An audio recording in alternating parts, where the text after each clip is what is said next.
1, 2, 3. Oke, 1, 2, 3. Oke.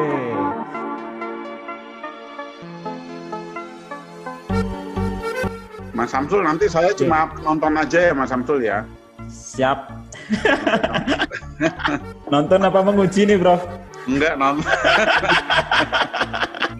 Pokoknya yang bimbingan Prof Heru yang sudah selesai itu banyak tips dan triknya ibaratnya.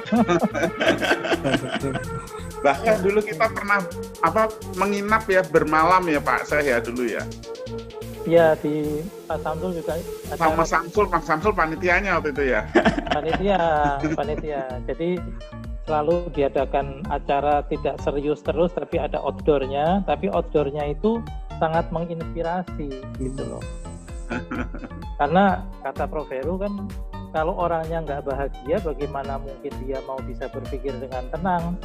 Kalau dia nggak bisa berpikir dengan tenang, bagaimana mau menulis dengan bagus? Kan begitu ya? Ya. Super sekali. Bu Yuni, tampilan mukanya diperbesar Bu Yuni. Iya. Lebih banyak ditekankan pada ininya Bu, mengapa menggunakan HLM ya.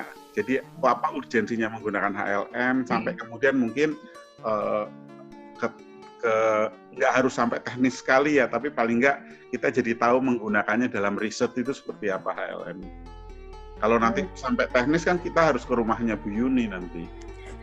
Ya. Bawa gula Prof, wajib itu. Gitu ya, sama kopi ya. Saya tuh ngesir keris di belakang Bu Yuni itu loh Prof. Iya, banyak keris ya di sana. Silakan Minara kalau mau sekali. Assalamualaikum warahmatullahi wabarakatuh. Waalaikumsalam warahmatullahi wabarakatuh.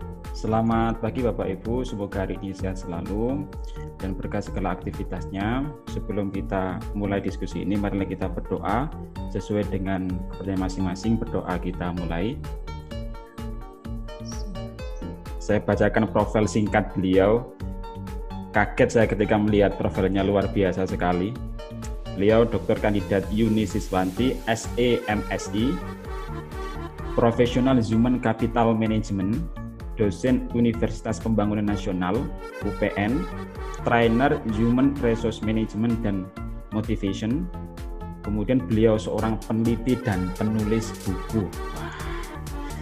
Halo Bu Yuni, yang akan kita diskusikan untuk pagi hari ini adalah HLM, Hierarchical Linear Modeling. Itu merupakan semacam alat analisis data multilevel. Nah, apa itu HLM? Wah, di sini sudah ada expert kita. Senyum dulu Bu Yuni.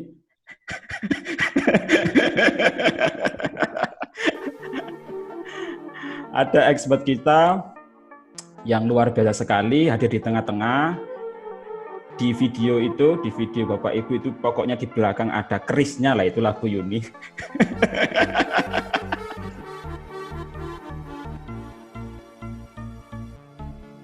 Silakan Ibu Yuni. Ya, baik, bismillahirrahmanirrahim.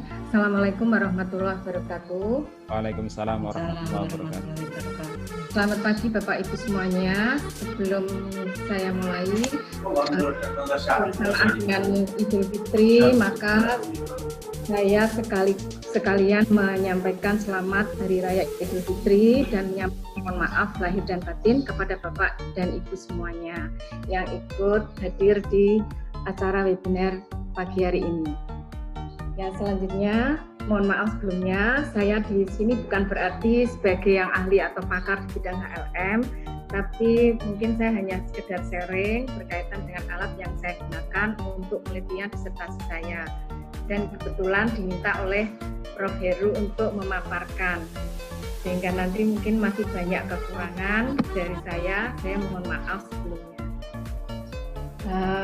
Selanjutnya, ini yang saya sampaikan ini baru sekedar pengantar Bapak dan Ibu, karena pada hakikatnya setelah kita masuk pada teknisnya membutuhkan waktu yang panjang. Saya belajar dengan teman dosen di UK di Duta Wacana itu kurang lebih 12 sampai 14 kali karena mengikuti waktu beliau yang senggang ketika beliau tidak ngajar.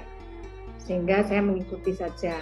Namun beberapa kali juga pun itu saya masih harus berusaha untuk memahami lagi berkali-kali sehingga sampai hari ini pun saya masih merasa perlu banyak belajar tentang HLM.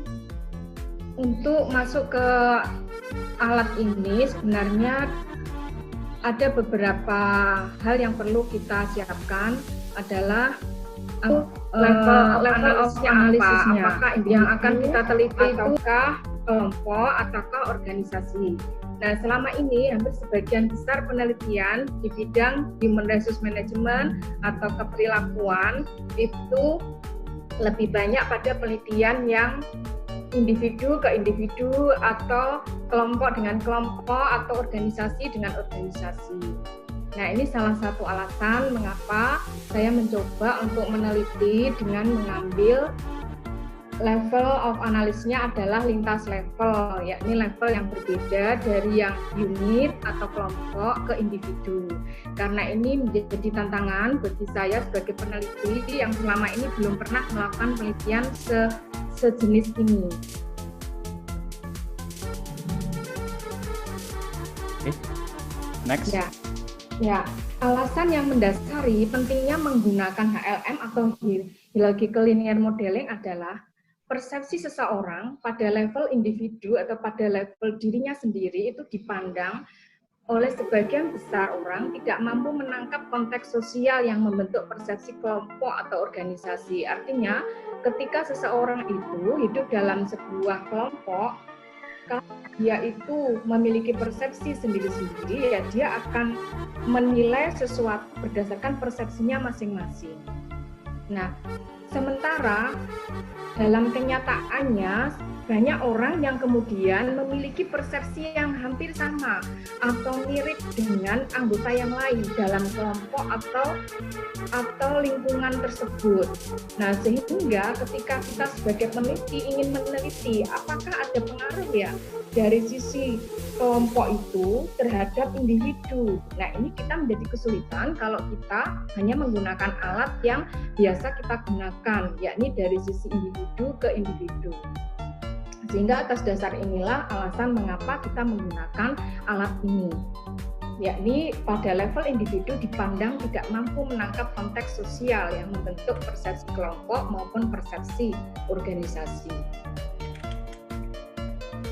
Nah, menurut Siebert, HLM merupakan alat analisis yang tepat untuk menguji model lintas level atau cross level yang di dalamnya ada variansi pada level individu dan variansi level kelompok dengan luaran level individu. Metode HLM ini tetap mempertimbangkan variansi di dalam unit atau di dalam kelompok dan variansi di antara unit. Metode tersebut tetap mempertimbangkan peran individu dan unit sekaligus. Artinya dengan metode HLM ini kita tidak mengutamakan harus dari si kelompok saja atau dari individu saja, tetapi tetap mempertimbangkan keduanya. Jadi misalnya kelompok dengan individu atau organisasi dengan kelompok atau organisasi dengan individu.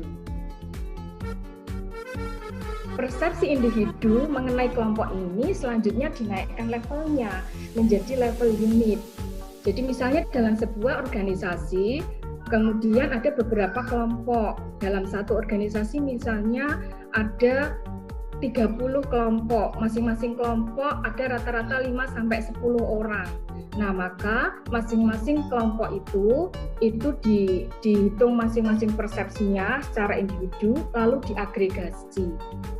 Nah, penelitian iklim keadilan salah satunya itu dengan within group response sangat esensial, sehingga kelompok kerja atau unit yang hanya beranggotakan 1 atau 2 orang dianggap kurang mampu merepresentasikan kelompok mereka. Nah, oleh karena itu, menurut literatur sebelumnya, minimal dalam satu kelompok atau unit kerja, kita sebagai peneliti mengambil 5 person atau 5 orang. Itu minimal. untuk menghitung skor unit dengan cara menghitung rata-rata skor persepsi individu minus individu utama, sehingga tiap-tiap individu memiliki skor unit bervariasi atau tidak sama. Metode ini menghasilkan persepsi bersama atau konsensus mengenai fenomena antara anggota unit atau kelompok.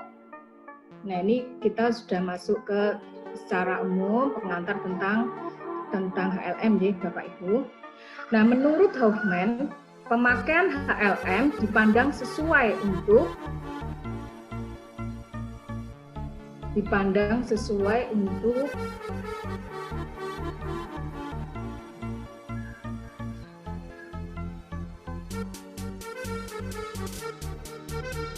Halo, masih bisa nyambung nggak, Nggih?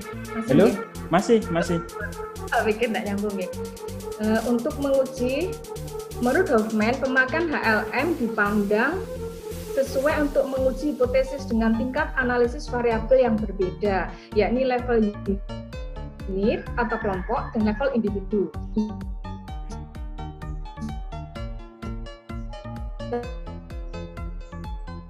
Juga dari level organisasi ke individu. Jadi pada level yang lebih tinggi ke level yang rendah. Adapun urutan langkahnya adalah sebagai berikut. Menguji perbedaan di antara grup untuk variabel dependen yang digunakan. Perbedaan di antara grup ini harus signifikan. Hal ini disebut model level 1. Jadi model level 1 itu pada level individunya. Yang kedua, menggunakan parameter slope yang dihasilkan pada langkah pertama sebagai variabel luaran dengan variabel level group sebagai antecedentnya. Hal ini dinamakan model 2.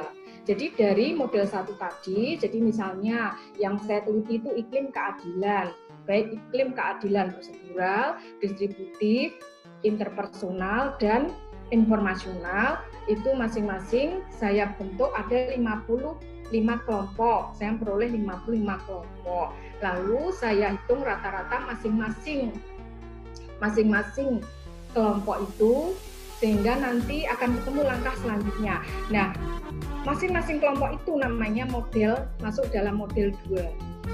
Nah, dalam riset yang saya lakukan sekarang ini, modelnya diasumsikan 2-1-1. Jadi dari kelompok atau unit ke individu, pengaruhnya ke individu.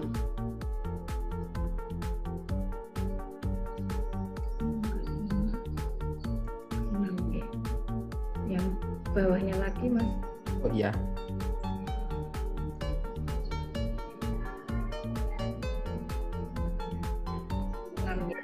Nah, sekarang kita masuk pengujian data level unit. Tahapan agregasi data individu ke dalam data kelompok adalah sebagai berikut. Yang pertama, kita akan melakukan langkah agregasi data mengacu pada nilai IRA. IRA itu Inter-Rater Agreement, sebuah indeks derajat persetujuan dalam sebuah unit kerja secara terpisah. Nah, penghitungan IRA ditetapkan pada masing-masing kelompok kerja untuk tiap variabel. Nah, syaratnya pengujian IRA ini nanti hasilnya harus memiliki skor di atas 0,70. Jadi, kalau nanti ada skor yang kurang dari 0,70 dalam kelompok itu, maka kelompok itu terpaksa harus di-del, tidak bisa dimasukkan atau dilanjutkan dalam olah data selanjutnya. Turun lagi, Mas, setuju?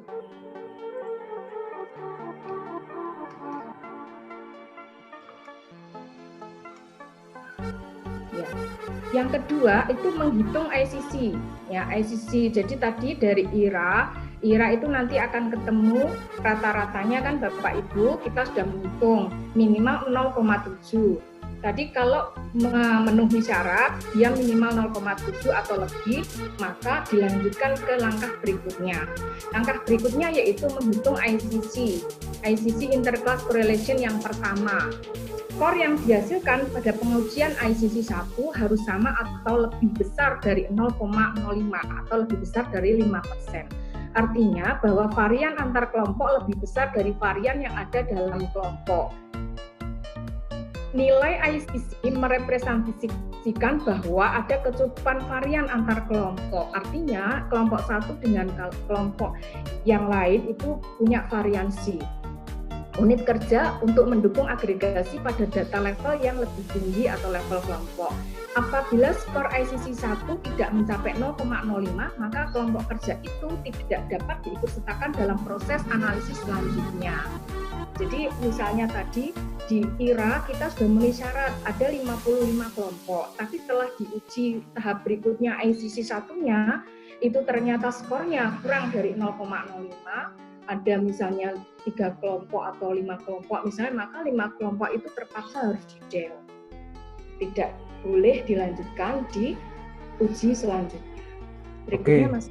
Bu Yuni, ini ada pertanyaan masuk ini Bu Yuni. Tidak apa-apa kita salah ya Bu Yuni ya. Nah, pertanyaannya itu saya itu belum pernah, baru sekali ini mendengar istilah HLM Bu Yuni. Nah, kira-kira yang dimaksud lintas level itu apakah dalam satu penelitian ada level individu, kelompok, organisasi, kemudian digeneralisasi, ataukah apa itu maksud dari lintas level itu? Oh ya, baik. Terima kasih pertanyaannya Bapak Ibu. Lintas level itu yang saya pahami adalah kita sebenarnya mengawalinya dari individu aja semua bisa. Nah, kemudian harus dilakukan agregasi. Nah, setelah dilakukan agregasi, kita bisa memberikan ini masuk ke kelompok atau organisasi sekaligus. Kalau kita masuk ke kelompok, kemungkinan kita butuh, kalau satu organisasi mungkin kurang ya, karena syaratnya satu kelompok itu hanya 5 orang minimal 5 orang. Jadi bisa jadi kita membutuhkan lebih dari satu organisasi kalau kita mau menggunakan 211 ya. Jadi penelitian lintas level itu kita menguji dari level yang lebih tinggi pengaruhnya terhadap level yang lebih rendah. Jadi misalnya begini, apakah persepsi kelompok dalam hal keadilan distributif itu berpengaruh signifikan terhadap perilaku kerja kontraproduktif individu. Nah, itu masuk lintas level. Itu contohnya. Tadi bertanya Pak siapa Mas Sam? Anonim. Terus ada lagi nih Bu, tadi ada IRA. IRA 0,7 kemudian bisa lanjut ketika hasilnya tidak sampai 0,7, apakah penelitian itu batal atau gimana itu? Iya, bukan, bisa dilanjutkan, tetapi kelompok yang nilainya tidak memenuhi syarat itu di-del. Oke. Dilanjutkan untuk uji tahap selanjutnya. Ya memang ini harus diikuti tahap ini. Kalau nekat kita masukkan nanti jadi bias hasilnya. Jadi itu. Saya boleh tanya Mas Samsul? Oke, silakan Prof. Bu Yuni yang saya hormati. Aduh, jangan gitu tau. Kamu jawab begitu. Bu Yuni, ini kan saya bawa mahasiswa S3. Ya. Kemarin membahas HLM di artikel. Nah, saya senang Bu Yuni udah masuk ke contoh-contoh ya. Iya. Cuma saya membayangkan gini Bu Yuni. Iya. Kita kasih contoh variabel independen sama dependen. Tadi Ibu independennya adalah keadilan ya, iklim keadilan. Kemudian dependennya adalah perilaku kontraproduktif. Nah, perilaku kontraproduktif itu kan di level individu yang dimaksud di sini. Iya. Di dalam banyak riset ketika kita bicara persepsi keadilan, itu kan persepsi individu mengenai keadilan organisasional. Berarti itu juga level individu. Iya. Nah ini yang saya kira unik, yang mungkin nanti bisa Ibu jelaskan, apa sih urgensinya untuk menggunakan HLM dalam konteks ini, dan mengapa HLM?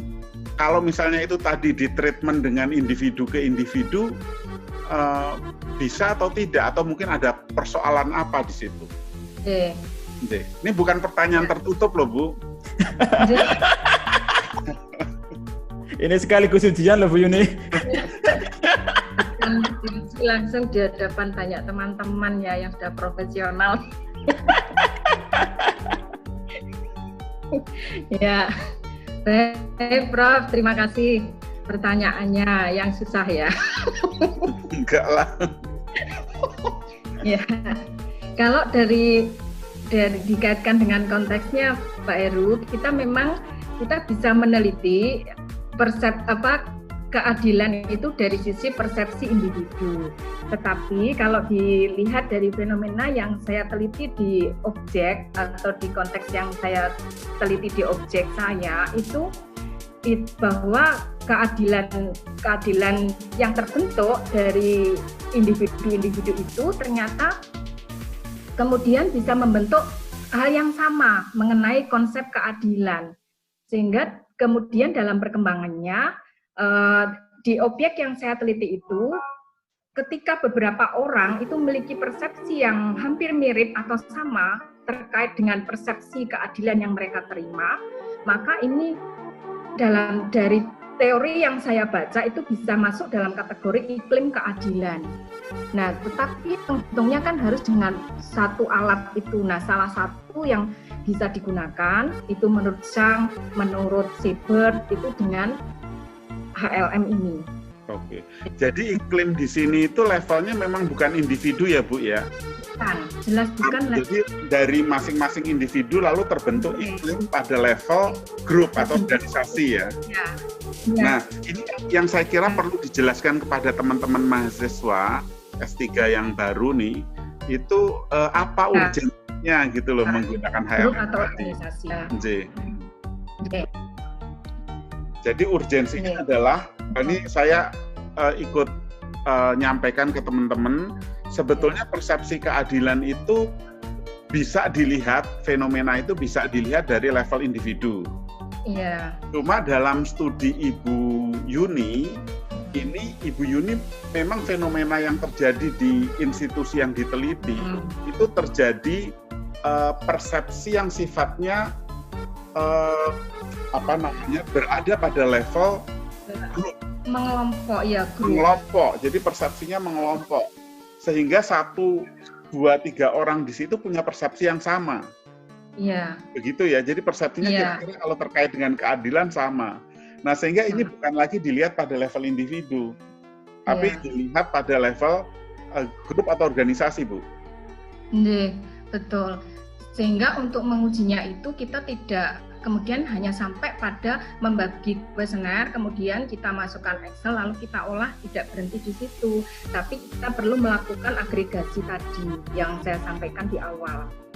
Nah, itu nanti baru masuk dalam level kelompok.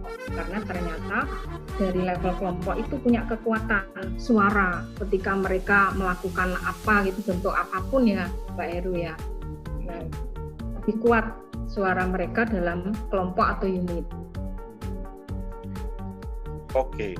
Kalau seandainya tadi itu didekati dengan persepsi individu, itu kalau memang tadi terbentuk yang namanya persepsi di level iklim ya, di level grup, itu kan berarti persepsi individu itu nanti akan sama satu sama lain. Kalau itu kita dekati dengan persepsi individu. Nah, ini kira-kira apa nih kelebihannya kalau menggunakan cara Ibu ini? Kelebihannya sehingga tadi Ibu menggunakan HLM, ini apa nih kelebihannya dan apa kira-kira persoalannya kalau dia tetap mendekatinya secara individu? Ya, kalau saya melihat yang relevan dengan konteks objek yang saya teliti ini bahwa ketika individu itu masuk dalam sebuah tim atau kelompok atau unit kerja, masing-masing person itu punya, kalau saya melihat sebelum saya teliti itu ada kesamaan persepsi dari sisi keadilan.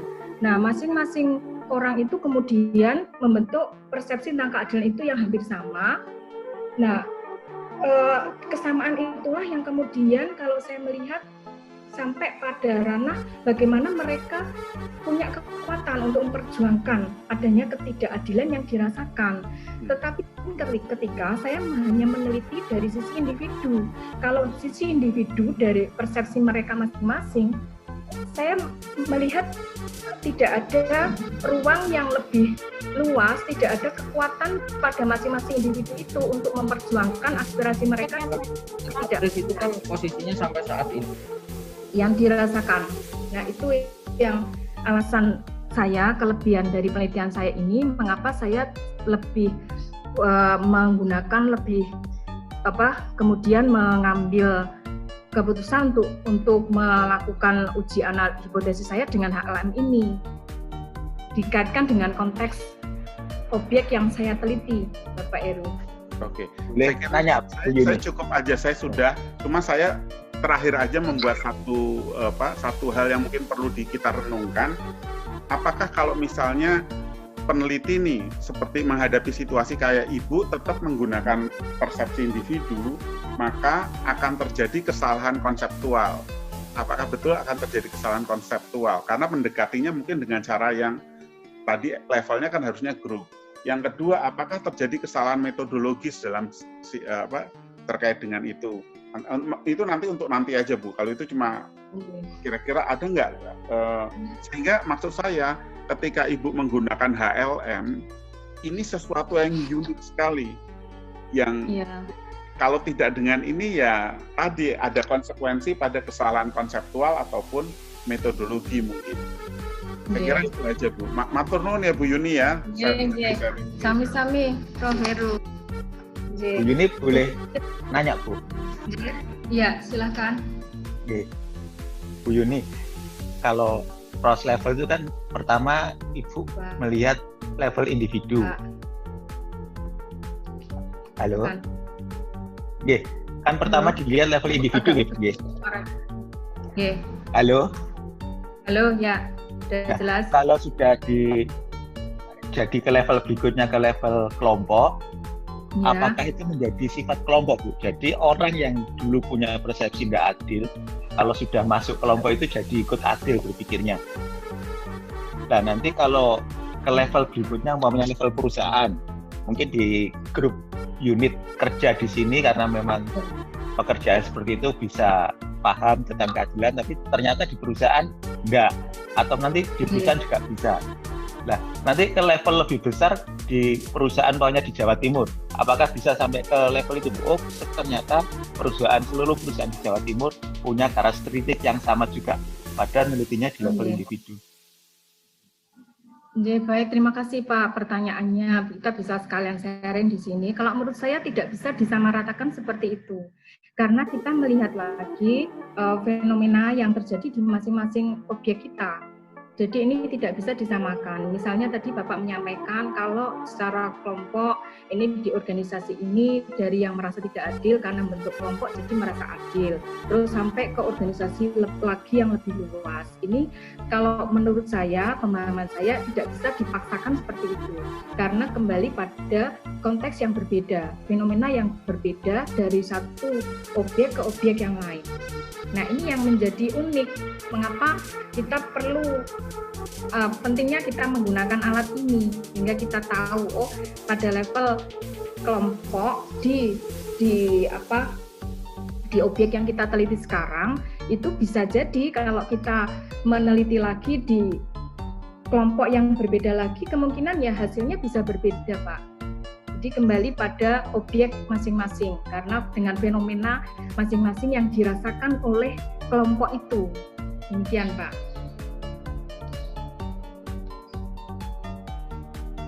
Silakan mungkin ada tanggapan.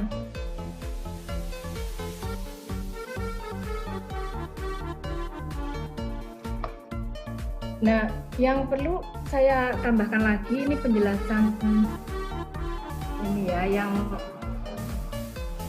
saya lanjutkan dulu atau gimana ini Mas? Ada dua pertanyaan Bu Yuni. Oh ya. Ya, yang pertama dari Bapak Sulung Amboro. Ya. Pengelompokan dalam metode HLM ini apakah ada metodenya atau judgement-nya? Pengelompokan HLM. Pengelompokan. Begini. Kalau saya melihat ini mungkin bisa ditunjukkan di ini saya yang tiga bawah Mas. PPT saya 3A. Dari halaman 12 ini berarti ya? Kemudian coba lihat. Lagi turun lagi. Ini? Sebentar. Nah, gitu. Ya. Nah, ini atasnya lagi Mas. Karakteristik konstruk itu. Ini? Coba 12. Yang 11 apa isinya? Coba tolong. Yang 11 ini. 11 itu Mas? Ya. Nah ini, penjelasan logis dan teoritis variabel level bertransformasi menjadi variabel level unit. Dapat dikaji dari analisis Kozlowski ini ya. Jadi ini ya, jadi dari level yang semula individu ke unit. Ada 3 tipe konstruk level unit atau yakni 1 global unit properties, 2 share unit properties, 3 configurational properties. Nah, yang pertama, karakteristik konstruk bertipe global unit properties adalah cenderung objektif, mudah diamati. Karakteristik unit ditunjukkan dengan jelas. Variasi dalam kelompok tidak signifikan. Keberadaan individu dalam unit tidak relevan. Misalnya ukuran kelompok, fungsi kelompok, lokasi unit kerja kelompok. Nah, pengukuran konstruk ini biasanya menggunakan data objektif atau kategorikal. Itu yang pertama, Bapak. Yakni ada 3 tipe konstruk level unit. Ya, ini saya ambil dari tulisannya Pak Ratno. Yang Pak Ratno itu sumbernya dari Kowalski dan Klein. Bapak itu bisa baca sendiri di jurnal Kowalski dan Klein tahun 2000. Lalu bapaknya Mas Sam, tolong. Oke. Yang PPT 12 ini. 12. Iya. Oke. Nah, karakteristik yang kedua yakni yang bertipe share unit properties. Di antaranya adalah cenderung subjektif,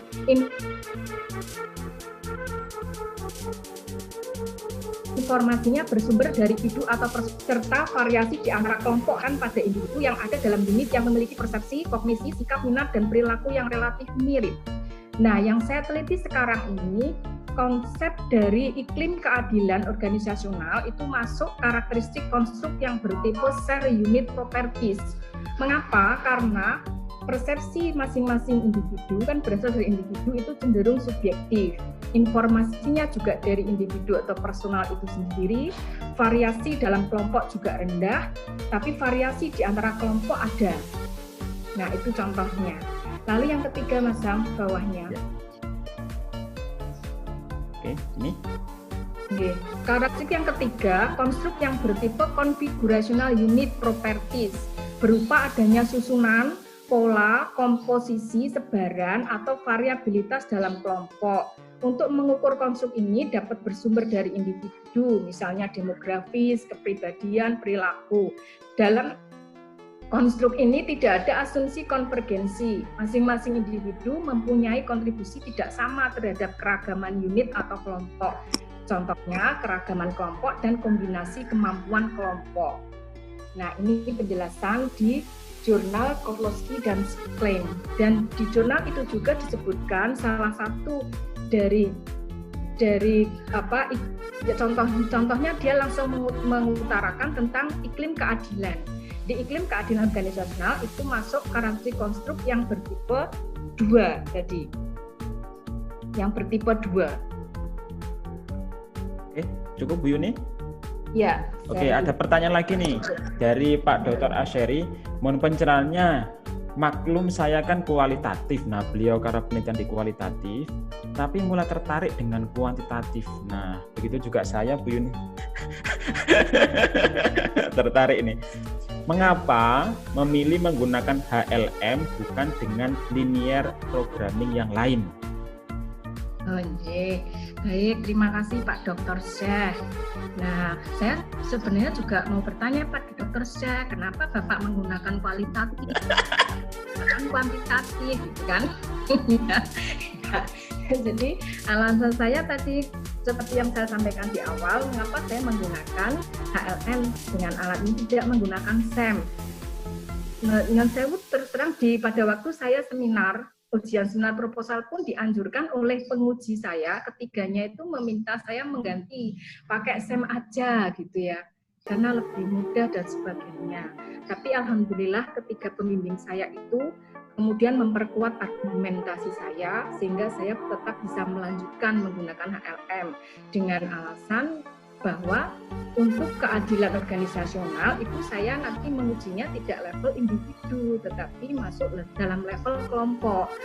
Mengapa dalam level kelompok? Tadi seperti yang saya sampaikan, saya melihat ada kesamaan antara satu orang dengan yang lain dalam prodi atau program studi yang saya teliti itu hampir sama persepsinya tentang konteks keadilan yang dipersepsikan.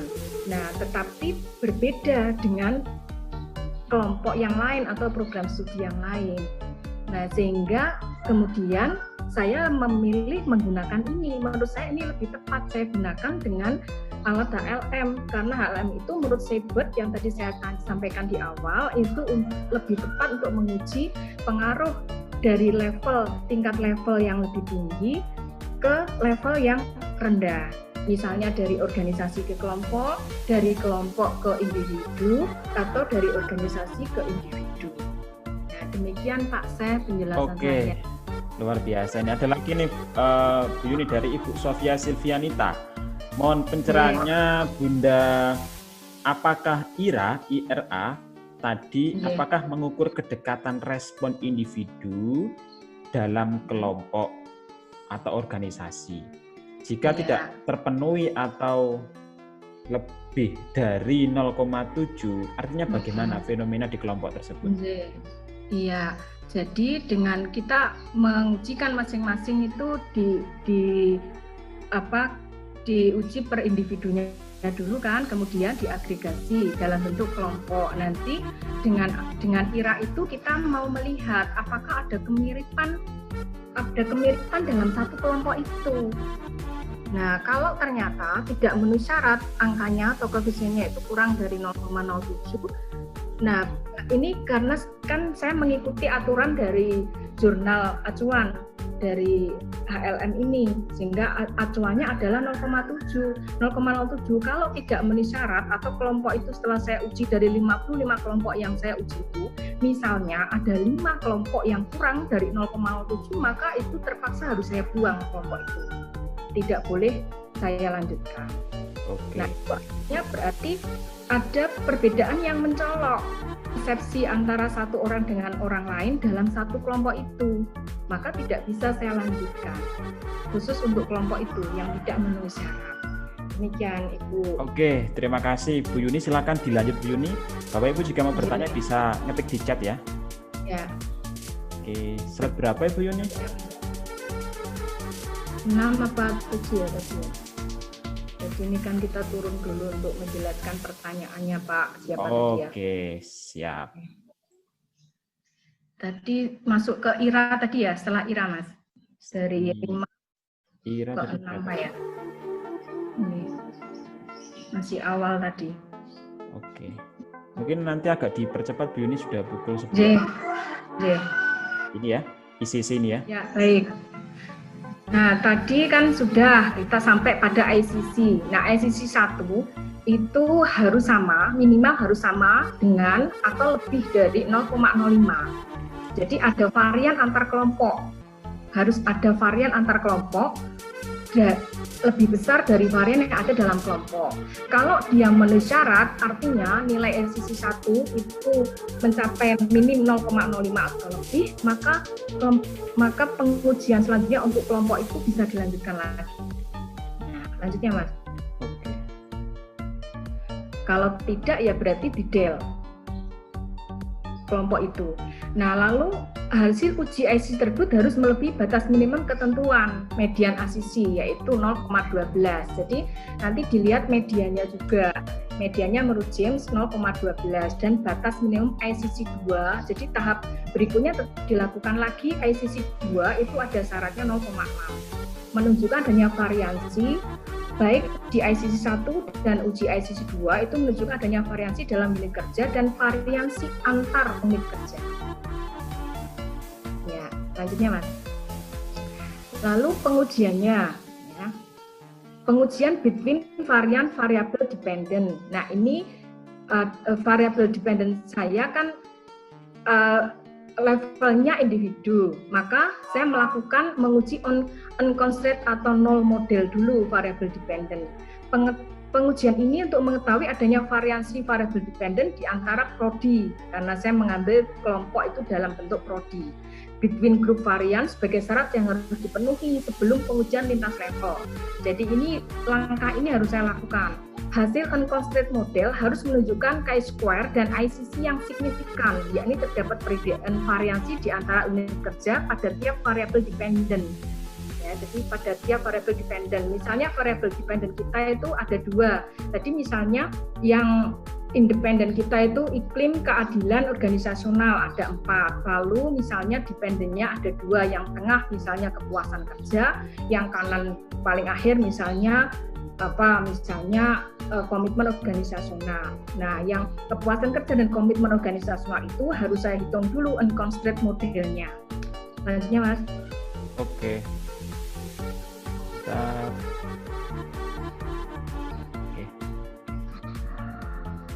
Pengujian ini harus dilakukan dengan masukkan variabel level individu, level 1.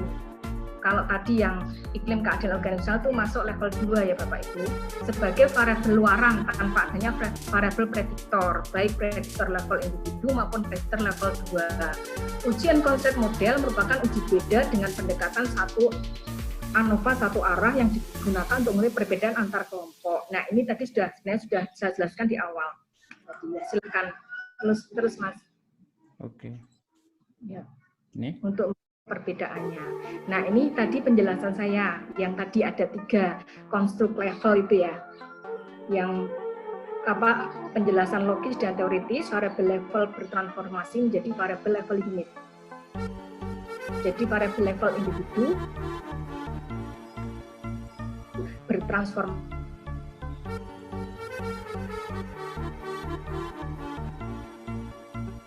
menjadi variabel level unit. Saya contohkan untuk unit properties. Nah, lanjutnya Mas, berarti yang 14 ya. Ini kan sudah 12, sudah 13. sekarang berapa Ibu? 14? Ya, 14 nih. Oke, ini ya. Ini singkatnya itu nih. Penelitian sebelumnya menggunakan HLM ini sudah cukup banyak karena sebenarnya dari tahun 80-an penelitian HLM itu sudah dimulai. Nah, hanya kalau di Indonesia mungkin masih jarang, kemungkinan yang sudah mulai banyak menggunakan itu di Universitas Gadjah Mada. Nah, kalau mungkin kalau di kampus lain saya kurang tahu, tapi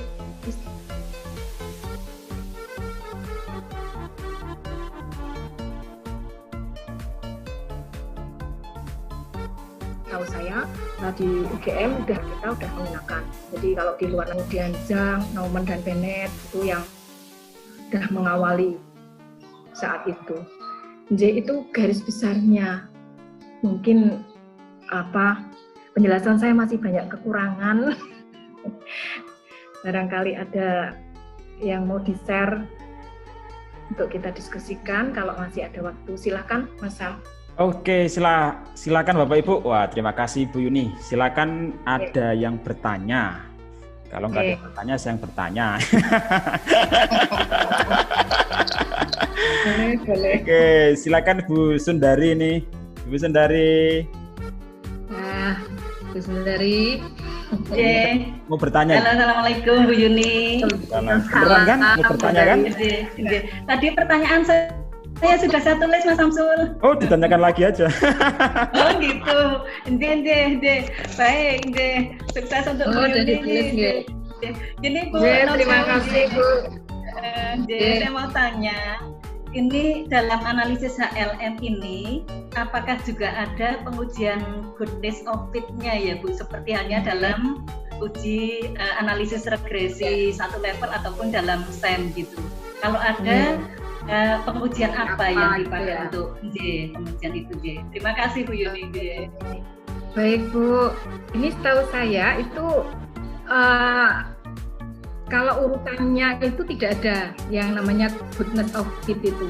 Tapi dari sisi kalau kita sudah menemui syarat urutan untuk proses ke HLM, ya ini misalnya tadi yang saya sebutkan, kita uji dulu RWG-nya atau IRA-nya, lalu lanjutkan ICU, lalu lanjutkan ICC 2, lalu lanjutkan unconstrained.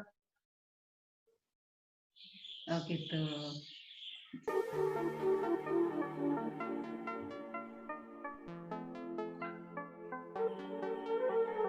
Halo, Bu Yuni? Iya. Wah, Ibu Yuni lagi stop light ini. Oke. unconstitutional model. Nah, itu kalau sudah aman itu untuk bisa masuk ke HLM. Agregasi tadi kan, setelah agregasi, kemudian PICC 1, ICC 2, jadi itu syaratnya kelompok itu harus detail dari skor minimal ditentukan. Demikian Bu Dari. Terima kasih Bu Yuni, mudah-mudahan sukses selalu. Amin. Betul. Oke, silakan yang lain Pak Budi, mungkin sudah ada pencerahan atau Pak Sukoroto, lebih panjang ceritanya Pak Sukoroto. Tidak ada gambarannya belum ya? Artinya ya alhamdulillah lah semakin tercerahkan dengan silaturahim ini.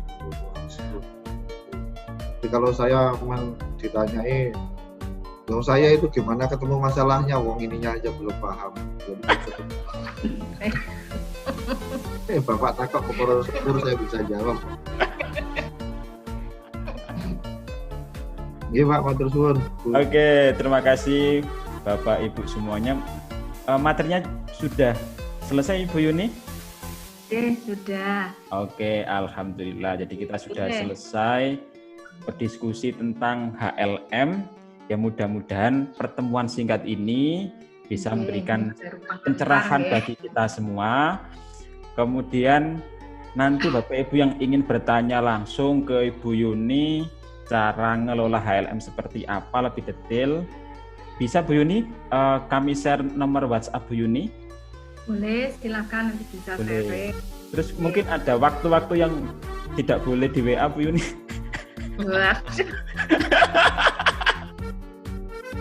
Kemudian ada jam malam ya, jam 8 sampai jam 3 nggak boleh ganggu gitu.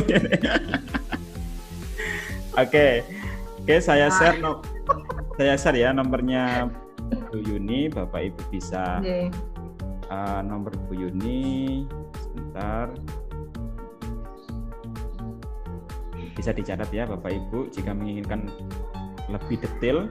Ada nomornya 081 22 731 333. Saya ulangi lagi, 0812 2731 331. Oke, sudah jelas ya Bapak Ibu. Oke, terima kasih pada Ibu Yuni Siswanti. Semoga apa yang di-sharekan hari ini itu bermanfaat bagi kita semua. Terima kasih banget. Dan Bapak Ibu jika belum absen silakan absen dulu, ketik nama lengkap plus gelar, afiliasi, profesi dan alamat email. Karena kan pengiriman sertifikat berdasarkan yang ada di chat. Dan ketika kita sudah live dari meeting ini, otomatis akan terputus semuanya. Oke, yang belum absen silakan. Ya. Oke. Makan sedikit ya. Oh, silakan Ibu Yuni. Makan ya. Nah, Bapak Ibu, ini kan contohnya tadi yang saya sering sampaikan, contoh dari level kelompok itu keadilan organisasional. Jadi tidak hanya itu, masih banyak lagi variabel-variabel lain yang kita masukkan dalam konteks kelompok atau unit. Ya, jadi tadi yang saya contohkan kebetulan yang saya teliti adalah tentang keadilan organisasional yang selama ini sebagian besar peneliti meneliti dari sisi individu.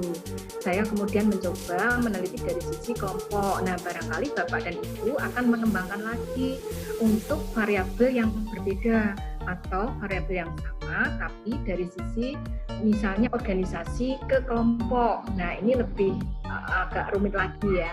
Mungkin tantangan bagi penelitian selanjutnya. Nah, kalau Bapak Ibu ingin tahu lebih jelas tentang ini, ada satu jurnal yang bagus dari Lee dan Krupansano tahun 2009. Bapak Ibu mungkin bisa nyoba buka aja di Google atau di internet, yang judulnya Fairness at the Group Level, Justice Climate and Intra-Unit Justice Climate. Nah, itu kebetulan judulnya tentang keadilan. Mungkin ini jurnal ini bisa lebih menambah wawasan Bapak Ibu terkait dengan pemakaian HLM di konteks keadilan organisasional. Dan Bapak Ibu bisa membuka lagi jurnal-jurnal lain yang saya sampaikan di paling bawah tadi. Jadi ada penelitian sebelumnya yang menggunakan itu kan, yang saya sebutkan di PPT saya paling bawah. Nah, itu Bapak Ibu bisa coba membuka. Insya Allah itu bisa menambah wawasan, pemahaman kita semua. Oke, demikian Mas Sam. Oke, terima kasih Bapak Ibu. Sebelum kita selesai, kita foto bareng dulu ya. Oke, kita foto bareng dulu. Silakan yang masih ditutup videonya, kita buka dulu. Tek sudah buka. Bapak Sulung, Ibu Farika, Bu Sofia. Oke, saya lihat slide 2-nya udah lengkap ini ya. Oke, Bapak Ibu, kita foto session ini ya. Bu Yuni, silakan gerakannya apa Bu Yuni? Ini trainernya harus memberikan satu gerakan ini. Oh, ini Pak Suko, jadi gerakannya gini semua ya. Oke, saya itu gerakannya gini semua nih. Ini saya Pak Suko dapat hadiah kereta nanti Pak Suko ya. Iya Pak, siap. Oke, berarti jempolnya di bawah dagu ini ya. Oke, 1. Slide pertama, 1, 2, 3. Oke, sebentar. Saya simpan dulu. Oke, sebentar saya simpan dulu.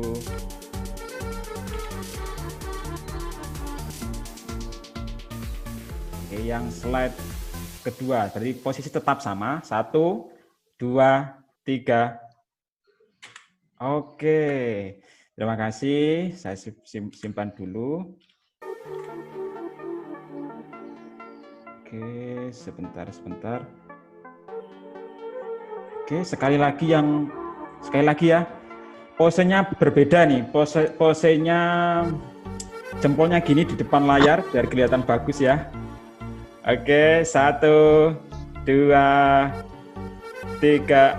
Oke, terima kasih Bapak Ibu. Saya save dulu. Oke, Bapak Ibu, untuk video rekaman akan kita upload di YouTube. Nanti kami share di history WA admin ya, Bapak Ibu. Oke, mungkin dari awal sampai akhir saya ada salah kata, salah ucap, salah apapun. Mohon maaf lahir dan batin ini ya. Saya juga mohon maaf Bapak Ibu semua bila ada kekurangan ya. Apa yang saya sampaikan mohon maaf. Oke. Terima kasih Bu Yuni. Terima kasih Bu Yuni. Saya yang nodong Bu Yuni kok.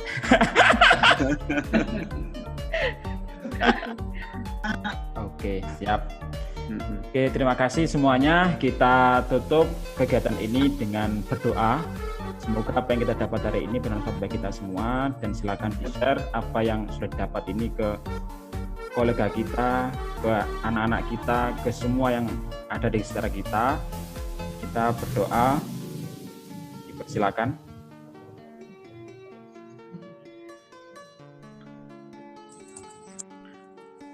Terima kasih. Assalamualaikum warahmatullahi wabarakatuh.